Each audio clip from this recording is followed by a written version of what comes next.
Here are Jordan Moore and John Jackson.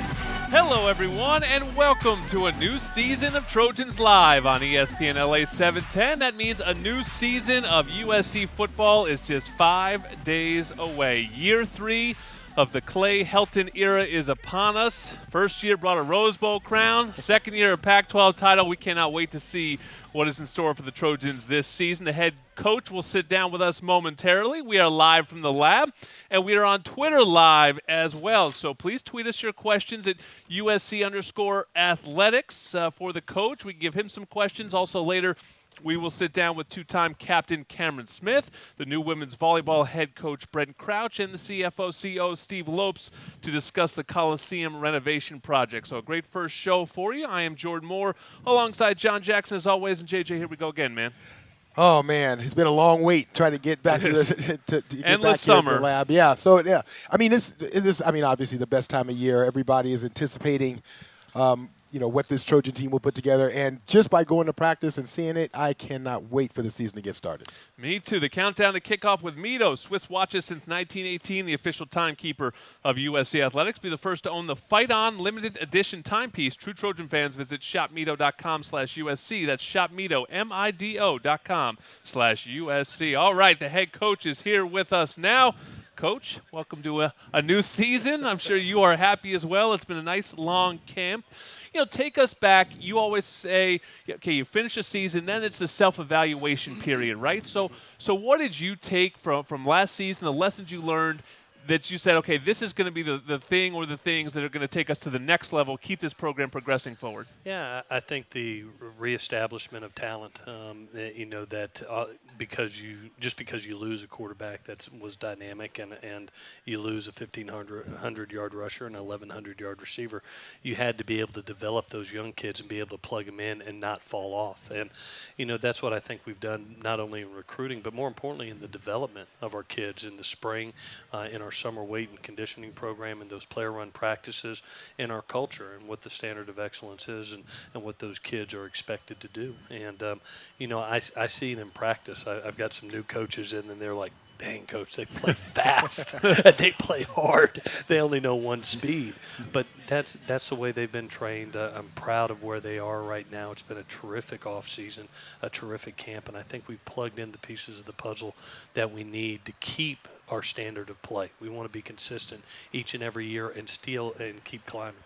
This is a time of year where everybody speculates, and they want to, know what kind of Trojan team this is and compared to other teams. I know you're going to find out on Saturday, but from your viewpoint at this point of where this team is at, where do you speculate the identity of this team falls? Is it going to be heavy offense, heavy defense? Where do you think? I think it's going to start with the big men because this is about as deep as we've ever been, both offensive line and defensive line. I truly feel like we can go out there, put out either the first or second string and not have a lack of production, where I felt in years past that if we had an injury to, oh my goodness, we could have a drastic fall off. I don't feel that now. Probably the strength of our team is our defense right now because of the experience, because of, I think of the names Biggie Marshall, Marvell Tell, Ajane Harris, Porter Gustin, Cam Smith, John Houston. These are guys that have played a lot of football for a long time. And the experience of just having those reps, you can see in practice and you can see the confidence that they're playing with. Third year in a system under the same coordinator, the same terminology. There's a lot of confidence on that side of the ball. All right, let's start on the offensive side of the ball because you did just recently break the news. It was a long competitive battle in camp. You took it all the way to right before the start of game week, and then you named the true freshman, J.T. Daniels, the young man from Modern Day who skips his senior year, reclassifies, and then all of a sudden he's going to be under center, behind center, I guess as the case may be these days, in the opening game. What was JT able to do to separate himself and to really distinguish himself? Yeah, it was a really healthy competition, and it was one that we were committed to go through camp. One, to find out who was in the moment, the right player to go out versus UNLV. But also I thought the competition really progressed all the quarterbacks. You could see them get better with each practice, pushing each other, supporting each other. And at the end of the day, I walked away going, wow, each one of these guys could go in there and win a ball game for us. The thing that I thought that that JT did a very nice job of is when we got into live scrimmages and we got into those real situations whether they were 2-minute, whether it was a scrimmage in a coliseum, it just felt natural and the ball moved and it progressed. And I thought that was, at the end of the day, the difference that T and Brian and I talked about was there seemed to be a comfort level that's rare with a freshman. Yeah. And the ball moved. All the kids did a nice job of decision making, timing, accuracy, and obviously they're great kids. But when we put them in those live situations, we felt like the most productive player in those situations during this camp was JT. Seems to like the lights. Yeah, and I know when you talked about this competition throughout, it's always been competitive. It's always been, and you can see it in practice. I mean, a lot of people have, sort of jump on the JT bandwagon. I mean, for good reason. Yeah. But it was a close competition between all of these guys. And there were days that you go out and you say, hey, you know what, I think Fink should be the starter. The next day you go out and say Jack should be the starter. Mm-hmm. With those guys, of course, being so close and not getting what they wanted, how, I saw some of the quotes from them. They took it very well. Mm-hmm. How did you work through that process and working with those guys? Well, I've always wanted to be brutally honest. We sat down at the beginning of camp, listed the criteria of, hey, a quarterback here has to have all the intangibles. You got to be a great decision maker. You got to have great timing, accuracy. The ball's got to move. Those are the things we're going to be looking for. I sat down with them after each scrimmage on that Monday and said, hey, here's your strength. This is what I need to see this next week to allow you to continue to grow. And then, yesterday, had the opportunity, which is a very tough. I've had to do it for 24 years, and it's hard conversations, but you have to be able to sit down, look at guys that you love, that you recruited in the eye and say, this is the direction we're going. This is where we're starting at. I talked to each one individually, had the opportunity to talk to each one of their parents before we released, got a chance to get the word out to our team, and then we released it over the media. And because of that, you're going to have kids that are disappointed. You expect that they're competitors. But each one of those kids that are in that room love their team and they love their teammates. I can tell you that. And they're going to be great teammates for them. I talked to JT Daniels earlier today for a video that we're releasing tonight, and he volunteered, said himself, I'm not Sam Darnold. I can't necessarily ad-lib and make plays the way that Sam could be. And the question was about how he needed to learn the playbook and how, to him, it's just something he can control and something that is just imperative to his game. So give us a little scouting report on JT Daniels. A lot of people haven't seen him. What kind of, if he is a little different than Sam Darnold, you've been around more than just one great quarterback at USC. Who is he like? Compare sort of similarities, differences between the guys you have coached as a Trojan. Yeah, the one thing that jumps out at you is first the arm talent. He can make any throw on the field. He has extreme arm talent. He has unique ability to learn the offense. He may make a mistake, but he rarely repeats it. He through the camp, not to say he was perfect, far from, but what I was impressed with was when a mistake was made, he learned from the mistake and you didn't see him repeat it. He took coaching and he progressed forward. He does a great job of that. Sam was somebody that could break the pocket, use his legs to run. JT can do that too. Sam was on a different level of that, but his athleticism within the pocket reminds me of how Cody is. He's very strong, quick feet, and has a quick trigger. When he pulls it, it gets out of his hand fast. And that's one of the things that we saw, that usually with a young quarterback, you see him wait to see things open. This guy doesn't. He throws it to a window and allows the wideout to get open in that window. And that's something that Sam had at an early age. That's where they are the same. Both are not hesitant to pull the trigger. All right, plenty of topics to get to with the coach. Trojan fans, here's a deal for you. Right now, when you buy 4 select Cooper tires from a participating dealer, you'll score a voucher good for 4 free tickets to a select Trojan football game during Cooper's annual Buy 4 and Score event. Visit CooperTire.com to find a dealer near you. USC, UNLV, 1 p.m. kick on Saturday. The season opener, USCTrojans.com/tickets. Still tickets available. Back to talk defense, the big men up front, all the rest with Clay Helton on Trojans Live. All right, welcome back. Jordan Moore, John Jackson, ESPN LA 710 with the head coach, Clay Helton. Trojan fans, get 1 free admission to the Ralph's Ultimate Tailgate Experience at select USC football home games this fall when you purchase $35 of participating items at Ralph's. Look for the signs and tags in store. Every $35 you spend gets you 1 admission. Coach, you brought up the importance of the line of scrimmage. I want to get to the defensive side, but to finish up on the offensive side, last we saw the offensive line was a tough night in the Cotton Bowl against Ohio State. They still talk about it in interviews. It seems like it was a motivating, driving factor into the offseason. Motivating to do what? What have you seen them change? What have you seen them address and you guys as a staff address so that you could get back to being bullies in that side of the line of scrimmage? Yeah, I think one is just the experience and the depth. It jumps out at me. Anytime you lose 3 guys in the first 22 plays of a game at Washington State and you lose 2 of the rocks of your offensive line in Vianney and Toa, that was a tough deal. But we've been able to grow up and get bigger. You remember we redshirted an Elijah Vera Tucker. We redshirted a Brett Neal and a Jalen McKenzie. We allowed an Austin Jackson and an Andrew Voorhees that are big men to go through some growing pains. If you remember when we had Damian Mama and Vianney and Toa, when they were like, I felt the same way.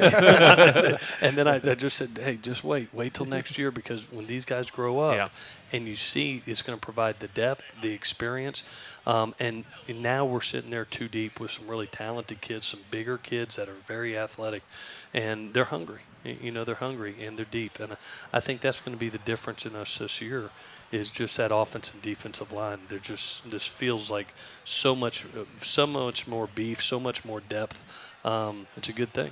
Another area you have to be excited about is the running back position. Very few coaches lose a 1,500-yard rusher and have 3 guys waiting in the wings like you do. Talk about the running back position and how will they rotate this year? How will they all mesh together? Yeah. Well, it'll be a 3-headed monster. It really will. Stephen Carr is cleared to play. He did a great job in camp. He is coming off a back injury. So we're going to ease him in there. Yeah, he's going to play. He's going to play a lot Saturday. But we have the luxury of having a Sed Ware and a Vimal Pai and Stephen. And we're going to keep them fresh. We're going to keep them healthy. There's a lot of runs that are out there. It's a long season. And those guys, I shook each one of their hands today. And I said, I cannot wait to watch y'all do it together, for them to get a taste of each one of you, because they're all special in their own way. And Steven's had a great camp. I look forward to watching him and Sed and Vi get after it. On the other side of the line of scrimmage, I thought it was interesting. You talked about watching Ohio State sort of change up defensive linemen on you and how much trouble it gave you. And all of a sudden you look and you've got a second line of the depth chart. Got a lot of 5-star talents and a lot of guys that were out there giving offensive linemen a hard time during camp. Do you see yourself, utilizing 6, 7, 8 different bodies at times on the defensive line? No question. What we have seen in camp, to see the development, one, getting a healthy Marlon back. Yep. To see Brandon Peely get a year older. Now you got 2 nose tackles, along with the Liam Jimmins that's getting older. That can hold down that nose tackle position. And then you look over at the 3 technique, and you can play Malik Dorton. You can play Jay Tufeli. You can, on pass rushing downs, you can put a Christian Rector there or Caleb Tremblay. You have the ability to put fresh bodies in there that are either run stoppers or pass rushers based on down and distance. That's something we haven't had. Yeah. And credit to our recruiting staff. I think they've done a great job of. We made it a point of really point of interest for us the last 2 years of saying we want to get bigger, we want to get athletic. The big men are going to win us a championship, and you can finally feel that's our strength right now. And Tufele looks like one to watch. Oh, yeah. Had the best camp of anybody. Yeah, he was fantastic. He was an every down player. Yep. He really was. He was a run stopper on first and second down. As good an interior pass rusher as we've seen, maybe since Leonard. Wow. He does a tremendous job on third down inside when he's matched up one-on-one on a guard. Speaking of big men, Porter Gustin, he's been hampered with an injury.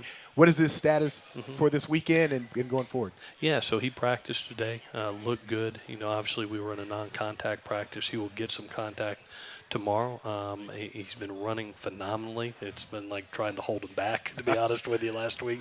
He was ready to go last week, and we really wanted to be preventative. Practiced well today. We'll do contact tomorrow. We'll see where it is. I know his anticipation is to play. I think the doctors are too, but obviously you want to be able to get some practices under your belt and see where you're at. Our next guest on the show is going to be Cameron Smith.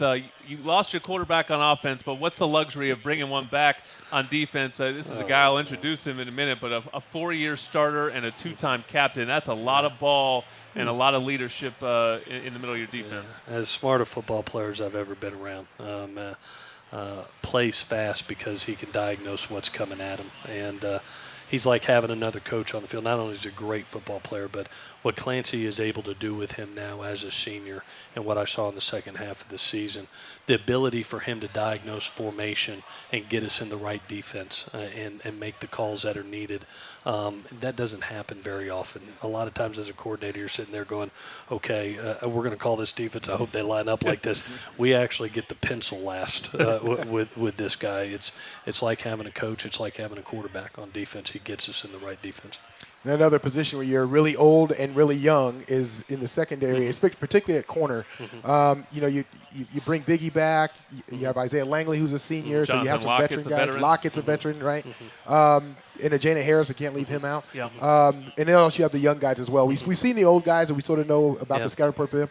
How are the young guys fitting in, and how will they fit in on Saturday and going forward? Yeah, the things that I've seen is obviously I think Greg Johnson has done a wonderful job in this camp. I've bragged on him. Bubba Bolden and Isaiah Polamalu have really stepped up at the safety position to be able to help Marvell and be able to be back there. I think both those two young men you'll see in the first ball game and a lot in the first ball game. And then it's been neat to see the growth of a C.J. Pollard. It's been neat to see, Tala Noah Hufanga, really come on the scene. Those guys are going to help us on special teams. They're going to help us with depth in the game they're going to play this year. So I'm proud of what Clancy's done with that group, what Ronnie Bradford's done with that group. They've really progressed. It's a great mix of experience and youth. And we'll need all of them. This is a passing league, and we play with 5 DBs the majority of the time, so we'll need each and every one of them. Well, great news, Coach. For the last 8 months, we've been asking you about the same game or same games. Yeah. Next week when we talk to you, we'll ask you about a new game. We'll have all new things to talk about. JJ and I will start talking 11 a.m. on Saturday. That's the pregame show on ESPN LA 710. Kickoff is at 1 p.m. The Coliseum game is on Pac-12 Network if you're not there. But get in the house, rock it. Coach will be there for sure, looking to extend that home winning streak. All right, as we said, next up is Cameron Smith. You're listening to Trojans Live.